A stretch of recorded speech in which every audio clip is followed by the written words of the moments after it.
عمران خان ویلي چې امریکا زما د ګوښه کېدو لپاره $1 میلیون رشوت ورکړی دی.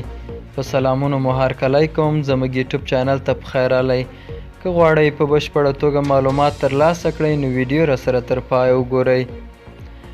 د پاکستان پخواني لومړي وزیر عمران خان پر امریکا تور پورې کړی دی چې د روسیې له ولسمشر ولادیمیر پوتین سره یې تر لیدنې وروسته د بې باورۍ لپاره اقدامات پیل کړي دي.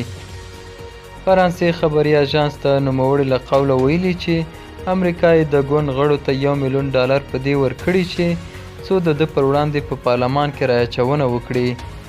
عمران خان د ډونالډ لو په نامه امریکایي ډیپلوماټ د ده په برطرفه کولو کې ملامت بللی او زیاته کړې ده چې د همدې ډونالډ لو ویلي وو چې په واک کې د عمران خان پاتې کېدل به په پاکستان کې له نه جبرانېدونکو زیانونو سره مخ کړي.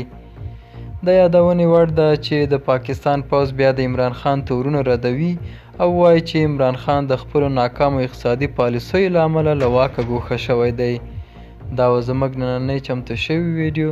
تر بیا ښه وخت، ښې چارې.